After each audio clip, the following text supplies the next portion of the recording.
Je reçois aujourd'hui Noam Anouar, qui est une personnalité qui va vous expliquer qui il est. Je tenais absolument à ce qu'il nous parle de son métier, de son expérience professionnelle, parce qu'en réalité, elle va vous apprendre plein de choses sur lesquelles vous vous interrogez depuis longtemps, et vous avez déjà vu d'ailleurs plusieurs vidéos sur le sujet sur notre chaîne YouTube. Noam Anouar, vous êtes qui au juste ? Alors, qui je suis, c'est grande question. On est des êtres multidimensionnels. C'est un bon début. Je suis un fils d'immigré, je suis citoyen français, je suis père de famille, père de 3 enfants. Je pense que c'est ça déjà le plus important dans ma vie. Puis ensuite, accessoirement, je suis fonctionnaire de la fonction publique territoriale. Je suis en fait fonctionnaire de police détaché dans une mairie du 93, de 80 000 habitants. Je suis chargé de sécurité urbaine, chargé de mission sécurité urbaine. Et j'ai été policier pendant 16 ans précisément. Voilà. Et donc, dans ces missions de police, qui sont en fait les missions qui nous intéressent, puisque les spectateurs commencent à comprendre, s'ils ne vous connaissent pas déjà, que vous avez fait des passages importants dans les communes difficiles, comme on dit, dans le fameux 9-3. Vous faisiez quoi dans la police ? Alors, j'ai eu plusieurs rôles dans la police, il y a eu plusieurs périodes. Alors la première, qui est la moins significative, mais qui a toute son importance, c'est que j'ai été chargé de sécurité de ce qu'on appelle la police d'audience au tribunal de grande instance de Bobigny, chargé de la sécurité également de la cité administrative. Donc ça m'a permis, alors la police d'audience, ça m'a permis plutôt que de m'occuper, à l'époque il n'y avait pas de smartphone, donc j'écoutais ce qui se disait pendant les audiences. Donc alors il y avait beaucoup de droit pénal, de cours correctionnels, cours d'assises, du droit des étrangers également. Ça veut dire quoi alors concrètement, j'écoutais ce qui se disait pendant les audiences ? C'est-à-dire qu'on est au cœur de la procédure pénale. C'est-à-dire que quand vous êtes... Alors ça, c'est des missions de débutants. Là, c'est que la police d'audience, c'est que vous êtes là, on vous demande de vous mettre à disposition des magistrats, d'assurer la tranquillité et le respect de la réglementation au sein du tribunal, le contrôle d'accès, fouiller les bagages, etc. Donc à la base, c'est une mission très basique. Donc quand vous arrivez dans la salle d'audience, c'est la punition. C'est-à-dire qu'on vous dit, vous vous mettez là, c'est la cour correctionnelle, on sait à quelle heure ça commence, on ne sait jamais quand ça finit. C'est pour ça d'ailleurs que je suis assez proche du métier d'avocat. Je connais beaucoup d'avocats, je connais la difficulté de leur métier. Vous êtes convoqué à 13h, mais vous ne savez pas quand ça va être jugé, vous ne savez même pas des fois si ça va être jugé, s'il y a une demande de renvoi, etc. Donc moi j'en ai profité pour me familiariser avec la procédure pénale. Vous avez les mises en cause, donc on les défère, on les fait monter du dépôt, de ce qu'on appelle parfois la souricière, et puis on les ramène à comparaître comme ça devant la cour correctionnelle, la cour d'assises. Et puis, vous avez les plaidoiries des avocats, vous avez les témoignages, vous avez parfois les jurés populaires, et donc vous écoutez. Voilà. Et donc ça m'a permis de me familiariser avec effectivement le droit pénal et de comprendre le fonctionnement de la justice. Donc voilà, en fait c'était un poste à la base qui était un poste plutôt... j'ai une mission qu'on appelle indue dans la police et en fait moi j'en ai plutôt fait une force pour me constituer un réseau, pour me faire connaître, pour me familiariser avec le département, comprendre ce qui s'y passait. Et puis voilà, alors comme j'ai une mémoire d'éléphant, en tout cas ça a tendance à s'estomper avec le temps, mais à l'époque en tout cas je retenais tout. Je me souviens que quand je croisais des gens comme ça dans le 93 dans la rue, une fois j'ai vu un interprète qui venait en préfecture, il me dit bonjour, je suis interprète. Je lui dis alors vous allez mieux? Il me dit comment ça? Je dis depuis votre agression. Il me dit comment vous savez? À cette époque, il me dit, vous êtes du renseignement? Je dis, non, vous voyez, je suis en tenue, je suis en mission de garde. Et je lui dis, mais j'étais là au tribunal, vous vous souvenez pas de moi, mais effectivement, j'étais chargé de sécuriser la salle et je vous ai vu. Et il me dit, ah oui, et puis on commence à discuter. Et puis à un moment, les gens se disent, tiens, celui-là, il retient tout. Alors, pour certaines personnes, ça suscite l'admiration. Pour d'autres, ça suscite plutôt la gêne. On se dit, tiens, attends, on va parler à distance, on va pas parler devant lui parce qu'il retient tout, il se souvient de tout, il recolle les morceaux. Et à partir de là, un jour, effectivement, j'ai eu la bonne idée de demander ma mutation dans un service de renseignement parce qu'il y avait eu ce qu'on appelait un appel à candidature, un télégramme, et effectivement cette faculté de mémoriser l'actualité, les faits divers, de faire le lien entre les choses, de connaître le département dans lequel j'avais étudié. J'ai étudié à la fac de Villetaneuse, au lycée de Saint-Denis, lycée Paul-Éluard de Saint-Denis, etc. Donc du coup... Le fameux lycée Paul-Éluard. Ouais, je sais pas s'il est plus connu que ça, mais en tout cas c'était un lycée d'un bon niveau. À l'époque, le seul souvenir que j'en ai, c'est qu'on avait quand même beaucoup de profs qui n'avaient pas demandé à être là et qui vivaient ça un peu comme une punition. Ça m'avait à l'époque un peu interpellé, mais bon, en bref, c'était un département que j'avais vu, dans lequel j'avais grandi, dans lequel j'avais évolué. Donc le fait de pouvoir recoller tous ces petits morceaux, de pouvoir recoller tous ces morceaux, d'être en fin de compte une sorte de mémoire du département, ça avait plu aux responsables de l'époque, des renseignements généraux. Et donc ça m'a permis d'y passer 10 bonnes années. Donc, alors dans le même service en réalité, 1 an et demi dans ce qu'on appelait le renseignement territorial, et puis ensuite quand on a eu le Grand Paris, le redécoupage administratif des départements, à la direction du renseignement de la préfecture de police, voilà, jusqu'en 2015, fin 2015. Donc vous avez vécu les attentats de 2015. Bien sûr. Alors moi, pour ma part, on n'est pas là pour faire dans la modestie, je ne fais pas ça d'habitude, je suis plutôt quelqu'un d'assez humble, mais comme je suis très attaqué au plan réputationnel, dans les médias, etc., je vais dire les choses telles qu'elles sont. Moi, mon bilan avec mes chefs de service, donc, en l'occurrence Guillaume Ricoire et Serge Garcia, qui ont été mes chefs de service au renseignement, notre bilan, c'est 0 attentat sur le département du 93. Voilà, pendant 10 ans, on a, alors avec des partenaires, on ne l'a pas fait tout seul, avec la sécurité publique, Serge Castello qui a aussi été éloigné par la suite. Ça veut dire quoi qu'il a été éloigné par la suite? Alors je sais pas, j'ai pas le détail de ce qui s'est passé, mais on entend dire que les chefs de service parfois sont aussi, les postes de chefs de service sont convoités. Le 93 c'est toujours un tremplin, c'est une façon de pouvoir revendiquer une expérience. Donc, alors les chefs de service, il y a ceux qui font le boulot et puis il y a ceux qui viennent pour ajouter une ligne à leur CV. Donc alors on avait des chefs de service, dont ceux que j'ai cités, qui faisaient le boulot, qui tenaient la rue du 93. Serge Castello, moi je l'ai vu s'interposer dans des bagarres de rue, parfois la mouvance islamiste. Il y a une vidéo qui tourne sur internet où à un moment on avait le collectif Cheikh Yassine qui était à Drancy, dont le responsable a été désigné parmi les complices de la mort de Samuel Paty, bien plus tard. Mais à l'époque, nous on les a côtoyés, ces gens-là, on les a travaillés, on les a réprimés sur le terrain, et on voit quand même le DDSP à l'époque, Serge Castello, qui s'interpose, qui était fan de boxe, dans une bagarre comme ça, dans une rixe, il y va à corps défendant. Je veux dire, donc à un moment, c'est des gens qui tenaient le 93, et puis pour des raisons obscures qu'on ne connaît pas, des concurrences déloyales entre chefs, il y a un jour on a appris qu'il devait partir, et puis il a été remplacé par une personne que je n'ai jamais rencontrée physiquement. Voilà, je ne dis pas que la personne n'a rien fait ou quoi que ce soit, je n'ai jamais eu l'occasion de la rencontrer. Elle pourrait passer devant moi dans la rue, je pourrais être dans la même rame de métro, je ne pourrais pas l'identifier. J'ai vu un organigramme avec une photo, on me dit tiens, là, voilà, c'est le nouveau DDSP.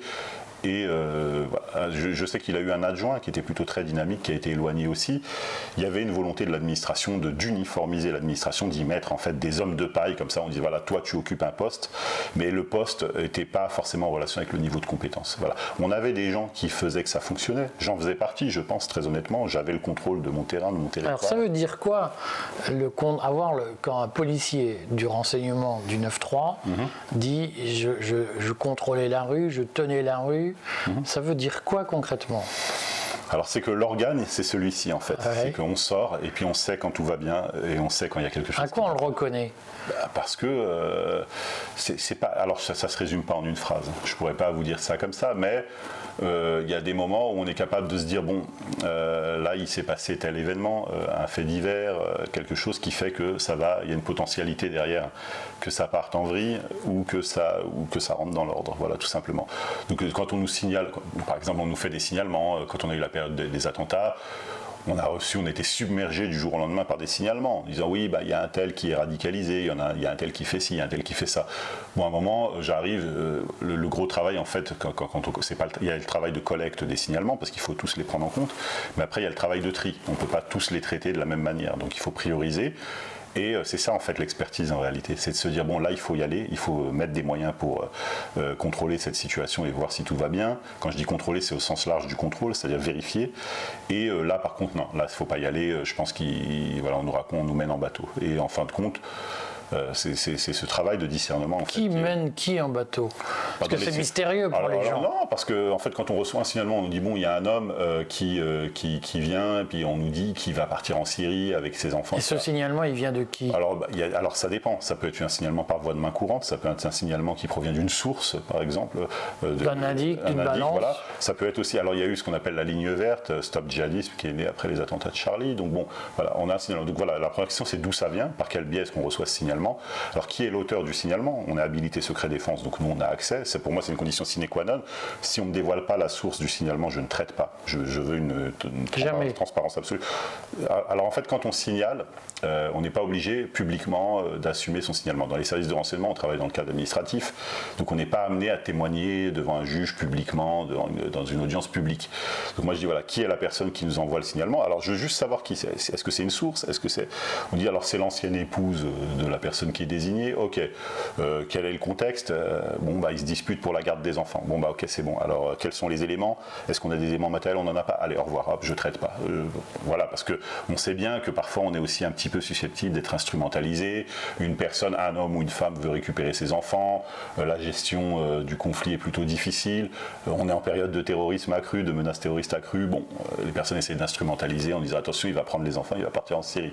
Si j'ai pas d'éléments matériels, une réservation, un billet d'avion, un enregistrement, un écrit, quelque chose qui me démontre la réalité des faits dénoncés, je ne traite pas. Après, je ferme pas le dossier.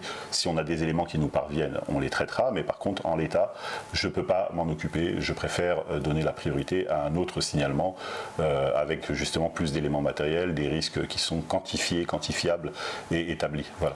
Est-ce que ces signalements peuvent venir, c'est les questions que les gens se posent, est-ce que ce signalement peut venir d'une source interne à la police, par exemple d'une cellule qui infiltre des groupes Facebook, des groupes signal et qui remonte attention? Ah oui, tout à fait. Alors on a effectivement on avait en tout cas et on a toujours sous différentes formes, dans plusieurs services, des groupes, des patrouilles numériques en fait, qui écument comme ça les réseaux sociaux, les sites. Bon, alors à l'époque les réseaux sociaux avaient moins d'importance, il y avait des sites dédiés.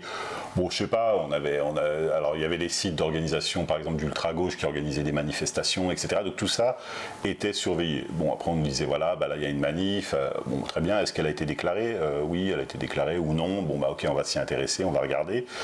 Et alors à un moment, bon, il y avait tout un travail en amont d'estimation du nombre de participants pour pouvoir ajuster les dispositifs de maintien de l'ordre, les ajuster en nombre, en qualité, etc. Bon, il y avait tout un travail d'expertise à faire. Alors effectivement sur les groupes Telegram, on a un historique.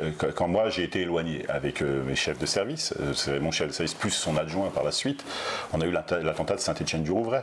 Donc on avait une chaîne Telegram, d'accord, une chaîne Telegram qui servait à un type, une sorte d'Uluberlu qui était en Syrie et qui radicalisait la jeunesse de France en essayant de l'inciter à venir ou organiser des attentats à distance. Rachid Kassim, il s'appelait, il a été droné par la CIA par la suite. Il avait sa chaîne Telegram, elle était infiltrée. Il y avait 3 journalistes dedans et 3 agents du renseignement.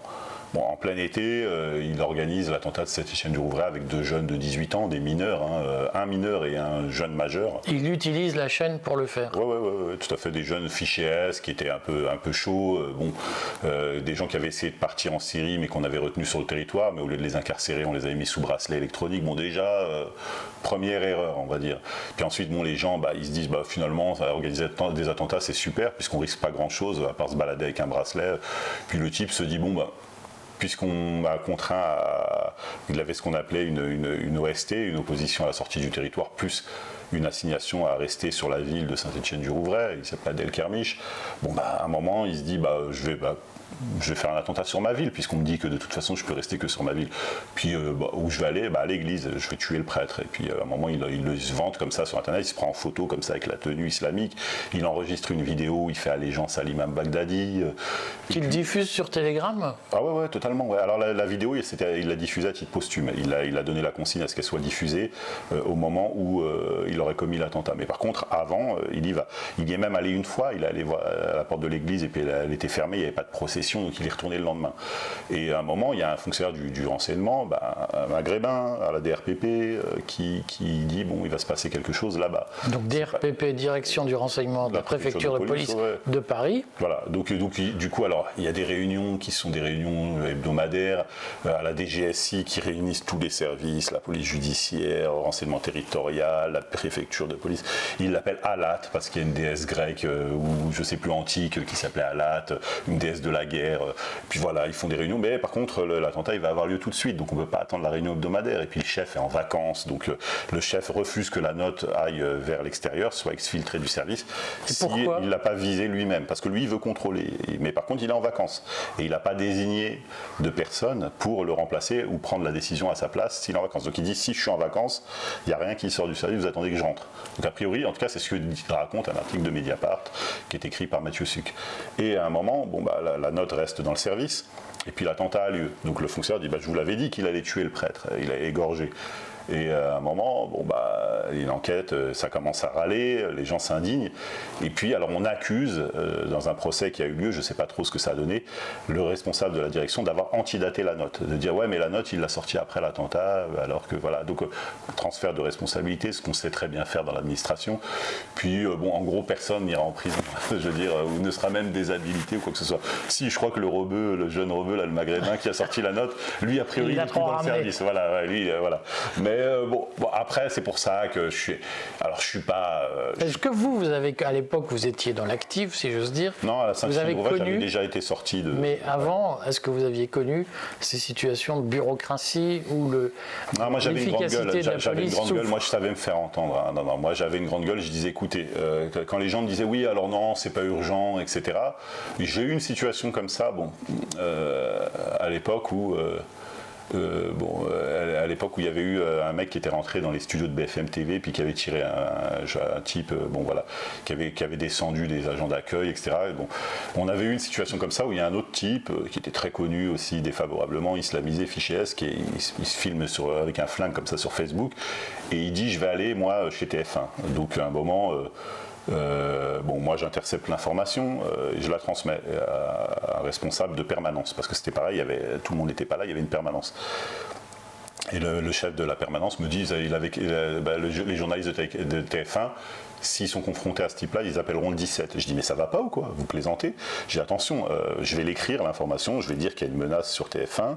Si elle s'exécute, vous allez avoir des soucis. Moi je vous ai prévenu, vous me dites qu'ils appellent le 17, c'est pas une réponse. Donc qu'est-ce que je fais? J'appelle un de mes correspondants à la DGSI, je lui dis écoutez, chez moi ils veulent rien savoir.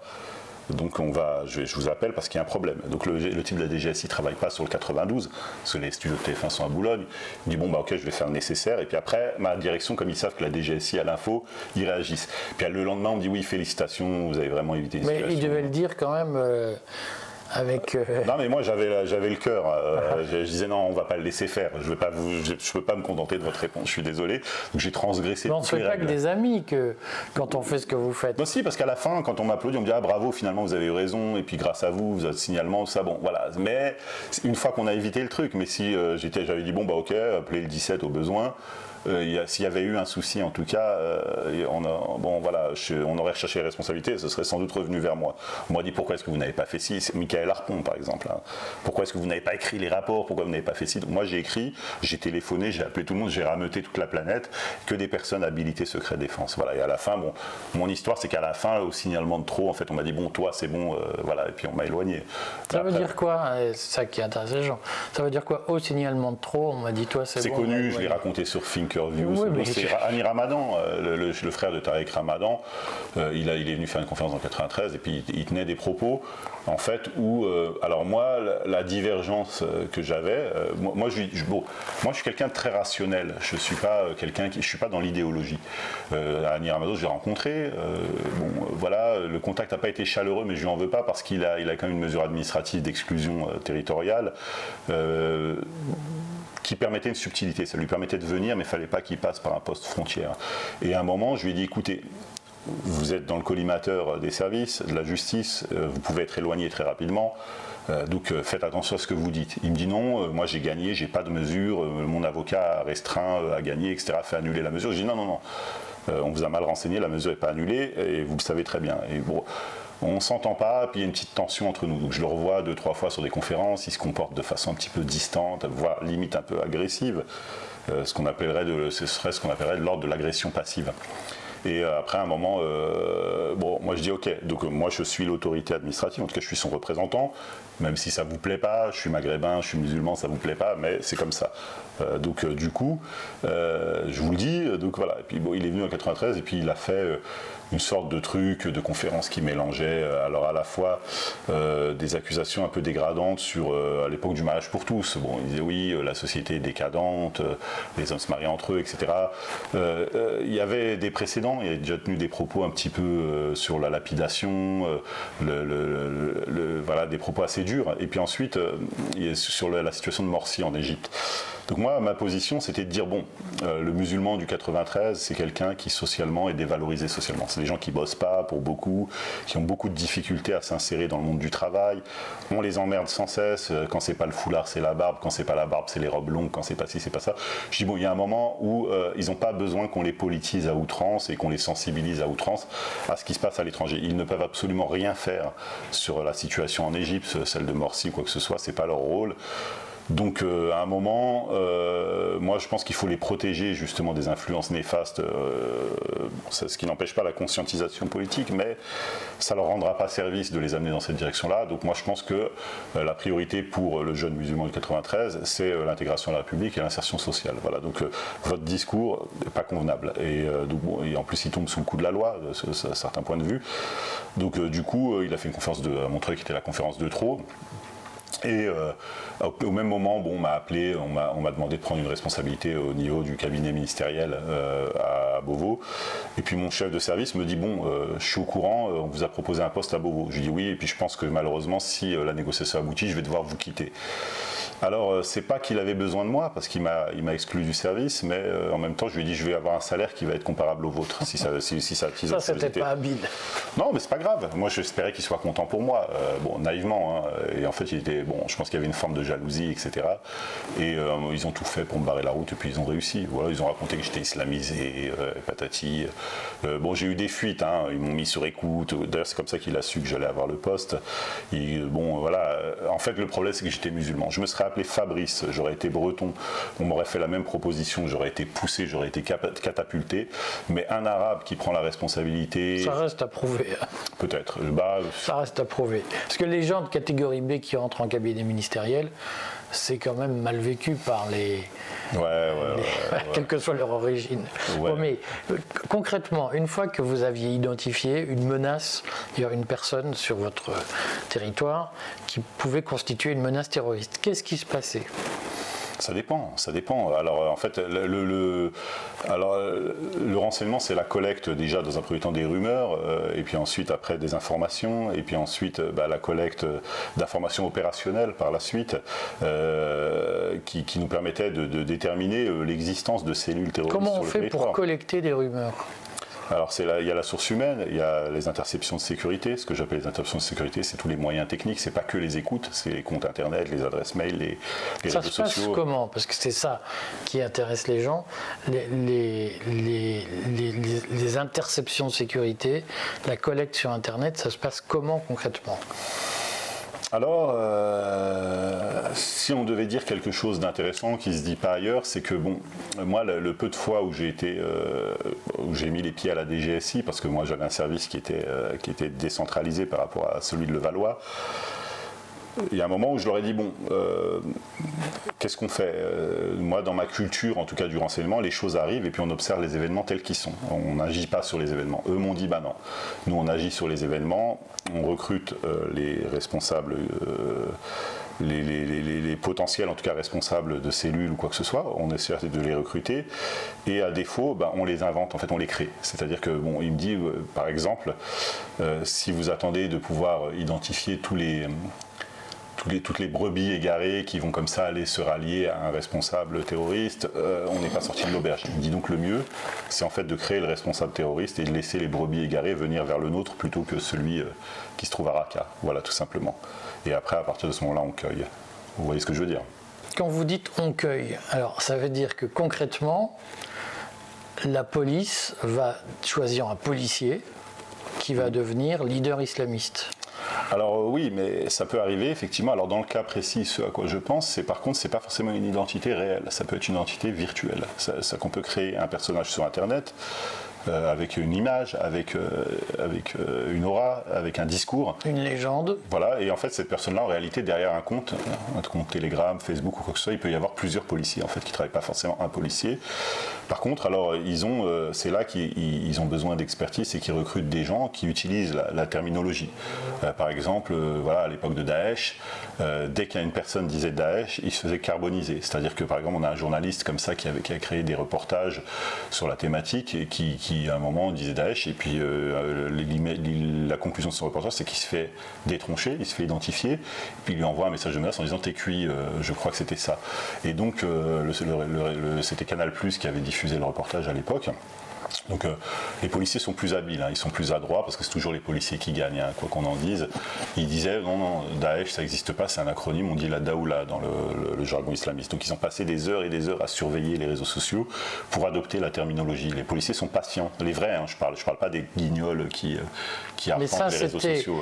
Les gens qui faisaient ça, c'était dans votre unité ou c'est une unité spéciale? Non, c'était une unité spécialisée, judiciarisée, etc. Donc voilà. Mais par contre, et ça c'était du judiciaire, parce qu'on peut faire ça que sous le contrôle d'un juge. En théorie, en tout cas, le renseignement, c'est la passivité. C'est qu'on observe, on n'agit pas. Alors que dès qu'on commence à entrer dans le volet judiciaire, on peut quand même commencer à infiltrer des gens, je ne vais pas dire à provoquer l'infraction, mais en tout cas à la matérialiser, à la constituer, à parfois même peut-être l'enrichir, à fournir des personnes qui vont permettre justement d'identifier les individus et les projets, en fait, voilà, tout simplement. Alors moi, j'ai pas cette culture du monde judiciaire, j'ai jamais exercé à l'ASDAT, mais par contre, j'ai constitué des dossiers de renseignements qui ont été judiciarisés par la suite, sur laquelle on avait quand même un droit de regard. Donc j'ai vu la façon dont ça se passait.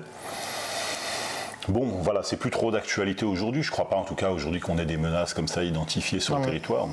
Mais est-ce que je sais ce que les gens vont se demander, est-ce qu'il est imaginable que, par exemple, dans le cadre de la lutte contre les complotistes, les mêmes techniques soient utilisées? C'est-à-dire, est-ce qu'il est imaginable que le pouvoir suscite des faux résistants ou de faux complotistes pour renseigner les services sur l'identité des... C'est envisageable, effectivement, mais alors le mieux, c'est en fait de prendre des vrais complotistes et puis de les retourner, en fait. Ça reste le summum, on va dire, de l'activité de renseignement. Après, effectivement, ça peut se faire. Je crois qu'il y a eu une affaire récemment où il y a une personne qui a été jugée, une fausse commandante de la DGSI qui prétendait agir pour organiser un putsch contre l'État au profit des Russes, etc. Puis bon, elle s'est retrouvée au tribunal et puis elle a fondu en larmes en disant mais non, j'ai jamais été commandante à la DGSI, j'ai escroqué tout le monde, j'ai jamais rencontré quelconque responsable russe. En fait, le château de cartes s'est effondré et en fait, j'ai envie de dire, la menace islamiste, c'était un petit peu ça. C'est-à-dire qu'on avait des pauvres gars parfois qui recevaient des consignes, qui étaient complètement désocialisés, qui tuaient des victimes qui étaient encore plus pauvres, parce que c'est pas les pauvres gars, c'est pas pour autant des victimes, ça reste des criminels. Mais sociologiquement, c'était des paumés. Et donc globalement, donc il y avait on va dire que les filous qui organisent à la fois l'islam radical, l'islam de France, etc., c'était toujours des mecs qui étaient aux ordres des services étrangers, ou sinon des services français. Moi, alors dans le paysage que j'ai aujourd'hui, moi je sais par exemple que j'ai fait l'objet de surveillance, que j'ai été ciblé, qu'on m'a accusé, on m'a soupçonné, etc. Surveillance de la part de qui? De la DRPP, ils m'ont mis sur écoute. Mais parce qu'ils vous soupçonnaient de travailler pour des services étrangers? Alors oui, à un moment on m'a soupçonné de travailler pour Israël parce que j'avais un lien de proximité avec des personnes qui étaient de confession juive. Donc ils ne peuvent pas l'admettre, donc ils ont préféré dire que j'étais musulman radicalisé, mais en réalité ils avaient peur que les Israéliens soient suffisamment adroits et habiles pour me tirer les vers du nez. Voilà, ce qui n'était pas le cas. Moi, je suis pas né de la dernière pluie, mais ils n'avaient pas confiance en moi. Alors, il y avait ça, et puis il y avait aussi, alors officiellement, après, alors on m'a soupçonné de radicalité religieuse. En fait, ils ont une vision très très erronée de ce qu'est la spiritualité, de ce qu'est l'islam. L'islam est une religion noble, faite de gens honorables à la base, mais ils ont tellement l'habitude de ne donner de crédit et d'importance qu'à des crapules, justement, je dirais des barbouzes qui travaillent, alors soit pour le DRS algérien, pour la DGST marocaine, très active sur le territoire, le Mossad également, ça existe. On a le VEVAC iranien dans les mosquées chiites, qui est le Hezbollah, tous ces services-là sont présents. Et en fin de compte, quand il tombe sur quelqu'un qui a une logique, moi j'ai pas de double visage, j'ai qu'un seul visage en fait. Si on me dit est-ce que tu es musulman, je suis capable de ne pas répondre en disant moi je suis fonctionnaire, je suis laïque, donc je n'avez pas besoin de me poser la question. Donc ça, du coup, puisqu'on me la pose pas, on va supposer, et puis on va surveiller, etc. Alors je pense que mon téléphone est intéressant à exploiter, il y a beaucoup d'informations, il y a ce que les journalistes recherchent, les questions que les journalistes me posent, ça donne une idée sur les projets justement d'édition, les projets éditoriaux. On va réaliser un reportage, un long métrage sur ci, sur ça, donc tout ça c'est dans mon téléphone. Puis alors il y a les responsables cultuels qui veulent savoir comment parfois qu'est-ce que veulent les services de renseignement. Des fois il n'était pas rare qu'un mec responsable d'une mosquée me dise tiens, j'ai reçu une demande de la DGSI, puis on me demande ça, puis j'ai des gens qui m'ont contacté parfois qui me disaient voilà, la DGSI, tes collègues ils m'emmerdent, ils veulent me transformer en indique, et puis moi j'ai peur, j'ai pas envie d'y aller, mais ils me menacent. Donc voilà, ils avaient besoin de savoir un petit peu ce que je savais, et c'est arrivé, j'ai une dizaine de personnes autour de moi qui ont été retournées par la DGSI, qui étaient des indiques, qui ont donné des informations à mon sujet, et puis les gens me disaient oui, alors ils t'aiment pas, ils parlent comme ça de toi, ils disent ça, ils disent ci, ils disent ça.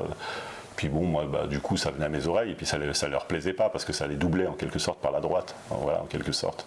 Mais ouais, bien sûr. Quand vous dites mon téléphone les intéressait. Bien sûr, oui. D'ailleurs, comment ils font pour savoir ce qu'il y a dans le téléphone? Alors soit effectivement ils utilisent le IMSI Catcher qui donne une partie des contenus. Donc c'est une petite mallette qu'on passe entre le téléphone ils peuvent utiliser le Bluetooth. Si le téléphone est connecté en Bluetooth, ils peuvent m'approcher physiquement. Si vraiment, alors si je suis une cible de choix, je dis pas que c'est forcément le cas. Ils peuvent, alors ils ont intercepté mon réseau GSM, c'est mes SMS, mes MMS, mes communications téléphoniques. J'en ai eu écho, d'ailleurs j'ai envoyé des signalements à l'IGPN en disant oui, vous êtes un peu trop sur mon téléphone. C'est ce qui m'a permis. Comment vous vous en êtes rendu compte? Alors parce qu'en fait, j'étais appelé par la presse et j'étais aussi appelé au moment des Gilets jaunes par des responsables Gilets jaunes. Et donc à un moment, il y en a un qui m'a dit justement tes collègues m'emmerdent un petit peu là, ils m'ont recruté, je ne vais pas donner plus de détails, mais ils ont recruté un des responsables Gilets jaunes. Donc ils l'ont retourné. Voilà, c'est ça, mais en fait les collègues ont fait une faute de sécurité, ils ont donné leur vrai nom, leur vraie identité, alors que quand ils retournent une source, en théorie, ils doivent donner un pseudonyme. Oui. Donc du coup j'ai dit oui, je connais ça effectivement, ouais, bien sûr, et puis en fait les collègues ont été déshabilités. Voilà, j'ai eu le même cas récemment avec un collègue qui s'occupe de l'islam sur le 93. Et comment vous avez su que du coup ils étaient sur votre téléphone? Parce qu'en fait, les collègues qui ont été déshabilités sur le procès verbal, comme il y a eu des recours qui ont été prononcés à titre syndical, etc. Ils ont dit, on est sur le téléphone d'Anouar et on intercepte une communication où le responsable Gilet jaune donne le nom. Voilà, et donc là, il y a une faute de sécurité, donc c'est un motif de déshabilitation pour les fonctionnaires en question. Donc il y a 2 fonctionnaires qui ont été déshabilités suite à ça. Puis parce qu'en fait, ça leur a permis, en fin de compte, ça m'a permis à moi de savoir qui était la source, qu'ils avaient recruté ce responsable en tant que source.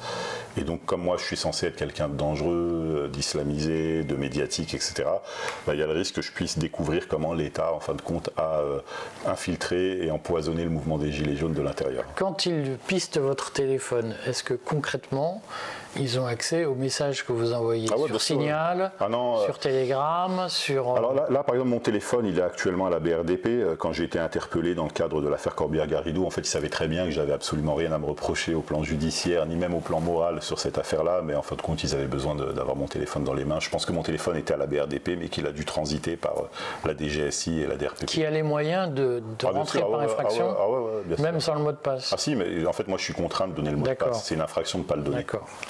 Donc on redit qu'on peut parfois poursuivre quelqu'un ou en tout cas l'inquiéter uniquement pour faire du renseignement. Voilà, alors moi mon discours en fait avec la police il est très simple, je les connais, je connais leur culture, je connais leur ADN, je suis un produit des services de renseignement français. Voilà, je sais comment ça fonctionne. S'ils me connaissent, ils peuvent être jaloux. La plupart d'ailleurs, leur grosse faiblesse en fait ça a été d'être jaloux de moi. En fait, ils auraient dû travailler avec moi au lieu de me jalouser bêtement et me laisser accéder à des responsabilités, etc. Ils ont fait ce choix-là, avec les risques que ça comportait. Ils ont préféré m'écouter plutôt que de me demander. Ils ont préféré entrer par la fenêtre plutôt qu'entrer par la porte. Moi, je leur ai adressé un signal très simple. Je leur ai même envoyé un mail. Je leur ai dit, écoutez, vous ne fournissez pas les résultats escomptés qu'on attend de vous. Il y a des menaces qui sont identifiées, il y a des phénomènes qui se déroulent sur le territoire français. J'en ai connaissance. Mon regard, en fait, ce qui est précieux chez moi, c'est mon regard. Mon émission dans le média s'appelait Le Regard d'Anouar. Aujourd'hui, j'ai une page Facebook que j'anime où j'analyse les phénomènes d'actualité, de société, etc. Et les gens sont demandeurs de ça. Les renseignements également ont à gagner en fait à savoir ce que je pense de telle ou telle situation, ce que j'observe du terrain. Et aujourd'hui, je le fais uniquement dans la ville dans laquelle je travaille. Je remets, moi, des rapports en bonne et due forme à mon autorité administrative. Et puis, en fait, eux les transmettent au service de renseignement. Moi, je suis payé pour Drancy. Si j'observe une menace sur le Blanc-Ménil, je ne suis pas payé pour la répercuter. D'accord ? À ce moment-là, moi, je peux dire, j'ai envoyé un message à la DGSI bien avant en disant, bon, si j'observe quelque chose, qu'est-ce que je fais ? Je vous le donne ou je le garde sous le coude ou je l'ignore ? Ils ne m'ont pas répondu, donc moi, je l'ignore. Voilà, tout simplement. Avant, je le faisais, j'appelais mes contacts à la DGSI, je disais écoutez, faites attention, ici il se passe un truc, il n'y a personne, il faudrait quand même faire attention. Voilà. Puis ensuite, après, ils se sont habitués à la gratuité. Et il y a un moment où je leur ai dit bon, bah écoutez, puisque vous me boudez, vous me manquez de respect en permanence alors que moi je vous aide, bah, je ne vais plus vous aider. Bon, bah à ce moment-là, ils ont dit c'est pas grave, de toute façon, on peut très bien venir sur ton téléphone et savoir ce qui se passe. Oui, vous allez avoir 20-25% de l'information. Comme moi, je sais que vous êtes sur le téléphone, je vais être prudent, je vais l'utiliser à minima. Et puis, vous allez avoir 25% de l'information. Le reste, il faudra payer. Il faudra passer à la caisse. Puis eux, ils disent, l'État français, alors leur culture, c'est de dire, ah bon, tu veux être payé. Ben, nous, on va venir chez toi, on va venir à 6h du matin, on va prendre ton téléphone, on va... Ce qu'ils ont fait. Oui, bien sûr. On va l'aspirer. Oui, mais bon, moi, je savais que vous alliez venir. Je sais ce qu'il y a sur mon téléphone. En fait, il y aura toujours une limite. Donc, à un moment, c'est bien, vous avez un gain, mais c'est toujours mieux de travailler ensemble. Voilà. Mais s'ils ne viennent pas prendre, s'ils n'ont pas le mot de passe, est-ce qu'à distance, ils peuvent connaître les échanges Telegram, Signal? Ils ne font pas comme ça. En fait, ce qu'ils font, c'est qu'alors aujourd'hui, il y a des techniques qui sont beaucoup plus rodées. Bon, il y a des backdoors sur Signal, Telegram, etc. Il n'y a aucune messagerie qui est infaillible.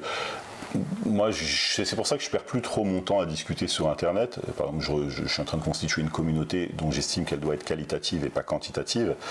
Parce qu'il y a plein de gens qui me disent mais non, regarde, il y a le cryptage et puis le chiffrage à double. Non, ça c'est. Moi, vous voulez m'apprendre, t'as jamais mis les pieds nulle part. Moi, j'ai travaillé 10 ans dans le renseignement et le gars est en train de m'apprendre que telle messagerie est mieux qu'une autre, etc. Il n'y a aucune messagerie numérique qui utilise la téléphonie qui ne soit sûre à 100%. Ça n'existe pas. L'État ne permettrait pas que ça puisse exister. Voilà, mais quelle est la capacité des services à entrer par effraction? Alors, ils ne le font pas partout. Moi, par exemple, bon, je vais vous donner une image anecdotique qui va vous... Moi, j'ai changé de téléphone il n'y a pas très longtemps. J'ai décidé d'arrêter l'iPhone et puis de revenir sur Android. Donc, bon, j'ai acheté un Android. J'ai téléchargé toutes mes photos, mes fichiers, mes conversations, etc., qui étaient sur iPhone sur mon PC. Et j'ai essayé ensuite de les réintégrer à l'Android. Ça m'a pris 3 jours. C'était un travail monstrueux alors que c'était mon téléphone. Hein, et j'en ai eu marre. Il y a un moment où j'ai dû élaguer, j'ai dû abandonner des choses parce que j'en pouvais plus. Donc si chaque citoyen s'imagine qu'il y a 3 flics ou 4 flics payés à plein temps pour s'occuper de leur téléphone et de toute leur messagerie, ils se trompent. Je veux dire, il faut qu'il y ait un intérêt à le faire. Donc ils peuvent le faire, techniquement, c'est faisable. Il y a des moyens qui existent pour pouvoir le faire, mais ils ne le font pas pour tout le monde. Il faut que ce soit des cibles de choix. Maintenant, ils font beaucoup plus simple que ça. On regarde l'affaire, par exemple... je crois, d'Erkaoui, Diallo, il me semble, sur les joueuses du PSG là, qui se sont... Bon, à un moment, voilà, les gens ne voulaient plus utiliser le téléphone, notamment la mise en cause, et elle a utilisé des messageries. Bon, bah, ce qu'a fait le service de police judiciaire, c'est qu'ils ont sonorisé son appartement et son véhicule, et puis voilà, ils l'entendaient parler. Hein. Après qu'elle parlait sur Signal ou ce qu'elle voulait, l'appartement était sonorisé et le véhicule aussi. Donc ils ont eu toutes les conversations. Par exemple, ils ont contourné en fin de compte la... Alors ça, il faut combien de temps pour sonoriser l'appartement d'un suspect? Une demi-heure. Donc une demi-heure d'absence, on rentre, on pose les micros et c'est fini. Ça dépend, voilà. Et puis en plus, si on a une source à proximité en plus de la personne suspectée, ça peut aller beaucoup plus vite. Voilà. C'est-à-dire une personne qui connaît ses habitudes, qui sait quand est-ce qu'elle va sortir, qui peut avoir les clés de chez elle, etc., etc. Bon, voilà. Mais ils ont des serruriers, ils ont des mécaniciens, ils ont des... Moi, j'ai un copain mécano qui m'a déjà dit que il avait reçu une réquisition à un moment. Une personne était sur écoute, elle a mis sa voiture en vidange, et puis pendant que la vidange avait lieu, le mécano a donné accès au véhicule. Et il n'avait pas le choix, il était obligé de le faire. C'est une réquisition, bien sûr. Bah ouais. Et il était obligé aussi de la fermer, quoi. Voilà, c'est... Sinon, il est en complicité. Est-ce que c'est courant? Non, faut qu'il y ait une raison de le faire. Donc, je pense que moi, mon mécano, par exemple, m'a trahi, a fait sonoriser mon véhicule. Donc j'imagine qu'en effet, quand il s'agit de terrorisme, c'est une pratique assez courante. Est-ce que le monsieur et madame tout le monde peuvent craindre ça pour ils s'engagent dans une association, dans un mouvement. Ils sont pro-palestiniens, ils sont pro-truc, pro-machin. Est-ce qu'ils sont Alors non, dans une association? Je pense pas qu'il faille le craindre. Moi, en tout cas, ma réaction, ça a toujours été de dire... En fait, je vais avoir un discours très sensé, mais un peu dur, hein, c'est un peu ma spécialité. C'est-à-dire que moi, avant de postuler à la DRPP, j'ai postulé dans ce qu'on appelait la 9e section. Et il y a le type qui m'a reçu, un commandant qui était à l'âge de la retraite, m'a dit « C'est quoi ta situation familiale ?» À l'époque, je dis « Je suis en couple, j'ai une petite gamine qui va avoir 2 ans. » Il m'a dit « Non, je te prends pas. » Je lui dis « Écoute... » Je lui dis voilà, j'ai voyagé en Égypte, je parle arabe maghrébin, je suis quand même quelqu'un, j'ai la tête sur les épaules, j'ai un niveau d'études supérieur. Il me dit non, je te prends pas. Il dit tu vas souffrir, ça m'intéresse pas de te prendre parce que je sais que tu vas mal vivre en fait ta présence chez nous. Je lui dis ok, je te fais confiance. Et c'est quoi la 9e section? C'était la section de surveillance opérationnelle. Et à un moment après, j'ai fait mon stage, donc on arrive pour passer l'examen de brigadier, on est 4000 à Rungis. Et on est 12 à être élus. À la fin, je fais partie des 12. Et puis après, sur les 12, on passe l'examen de brigadier. On est 3 à l'obtenir. Je fais partie des 3. Je retrouve un type de la 9e section qui est dans les 12. Et puis lui, il ne l'a pas. C'est un type avec... Voilà. Bref, quoi. Je vais pas... Et en fait, à un moment, je lui pose la question de ce qui est son job. Je lui dis, ouais, alors c'est quoi ton job? Il y avait des gens de la DGSI, et puis il y avait des gens de la 9e section. Celui de la 9e section, il me dit, écoute, c'est pas un travail facile, j'ai pas d'enfant. Je lui dis, ah ouais, déjà, donc il m'a pas menti. Il me dit, ouais, parce que tu sais, il me dit, on surveille un islamiste. On n'est pas du tout sûr qu'il ait il a été désigné comme islamiste, on n'est pas du tout sûr qu'il ait le projet de commettre un attentat. Mais en même temps, pour en être sûr, il faut le surveiller. Il me dit, je suis enfermé dans un kangou, à l'arrière d'un kangou. Je peux même pas aller pisser. J'ai un petit saladier comme ça pour pisser si j'ai envie, parce que je peux pas sortir. Et puis il me dit, le mec il va au resto, alors lui il est en train de sourire, il s'éclate, il fume la chicha, il boit un thé, son repas s'éternise, moi je suis pressé qu'il arrête mais j'ai pas les moyens de lui dire que je suis pressé. Et puis en fait il se fend la poire et puis je suis obligé de le suivre en permanence jusqu'à ce qu'il sorte du resto. Et puis des fois il va sortir à 2h du matin. Même des fois à l'heure de fermeture du resto, le responsable va baisser le rideau, le mec va rester, on sait même pas à quelle heure il va sortir. Et puis moi ma femme me manque et j'ai envie de rentrer chez moi et je peux pas. Voilà, il me dit je suis comme un chien dans un kangou assis à l'arrière et l'islamiste qu'on est censé maltraiter, qui est censé être une cible pour nos services, lui il est au resto, en train de festoyer, en train de boire du thé, en train de danser, en train de s'éclater. Et moi je suis comme un chien à l'arrière d'un kangou, tu vois. Voilà. Et ça, donc du coup c'était bien de ne pas être à la 9e section. Je pense que le commandant qui m'a pas recruté m'a dit la vérité. Après, moi, je suis allé à une section d'analyse, qui c'est quand même différent, de recueil d'informations, etc., qui était quand même un peu plus vive. Puis celui de la DGSI, alors on a eu 2 jeunes, moi, je me souviens, qui étaient dans ce qu'on appelait une DZSI, une direction zonale, ils travaillaient au Pays Basque. Et je lui dis, alors c'est quoi ton boulot, tu t'éclates? Il me dit, ah c'est trop classe, j'ai vécu comme un baroudeur, on a investi une maison en construction comme ça, qui était sur 3 étages. Pendant 3 semaines, j'ai dormi à la Belle Étoile dans un lit de camp, au 3e étage d'une maison en construction, j'ai chié dans un pot, j'ai pissé dans un pot, on m'approvisionnait comme ça, avec de la bouffe, des sandwichs et tout, et puis on a surveillé des Basques. Je dis, alors et les Basques, qu'est-ce qu'ils ont fait? Ils ont commis un attentat? Non, ils n'ont rien fait, mais on a pris des photos, on les a logés, tout ça. Je dis, bah super, il n'y a pas eu d'attentat, donc ce que tu as fait, ça a servi à quoi? Je sais pas, mais de toute façon, moi j'ai obéi aux ordres, je suis un bon soldat et tout. Et puis je me dis, ouais, en fait, c'est pas fait pour moi. Moi j'aime bien les chiottes normales, j'aime bien les bons petits plats, voilà, l'ambiance familiale, tout ça. Alors, quand même, je pense qu'il faudrait refaire une interview sur la technique, mais, parce que je vais avoir plein de réactions. Mais une question, est-il vrai, pour conclure cette interview passionnante, est-il vrai que la police manque de moyens dans le 9-3? Évidemment, bien sûr, mais après... Elle manque de quels moyens? Alors, je pense que déjà au plan, on manque toujours de tout, c'est les chiffres qui le montrent. S'il y a de la délinquance, c'est que de toute façon il n'y a pas assez de contrôle, il n'y a pas assez de surveillance, il n'y a pas assez de répression.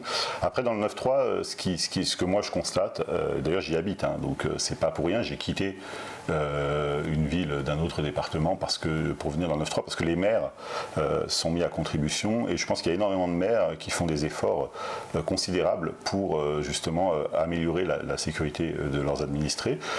Par exemple, je sais pas, il y a des mairies comme ça qui étaient un peu réticentes au départ. À Bobigny, on a eu la création d'une police municipale qui est quand même conséquente avec des vidéosurveillances. importantes, des moyens de vidéosurveillance importants. Le pionnier, ça a été Drancy, je ne dis pas ça parce que j'y travaille, mais c'est la réalité. Drancy a été révolutionné par la présence de la police municipale et de la vidéosurveillance. Ça a été la première ville du département à mettre la vidéosurveillance à disposition du commissariat. On a eu après une CSU qui a été créée à Épinay-sur-Seine, qui a été inaugurée par Nicolas Sarkozy.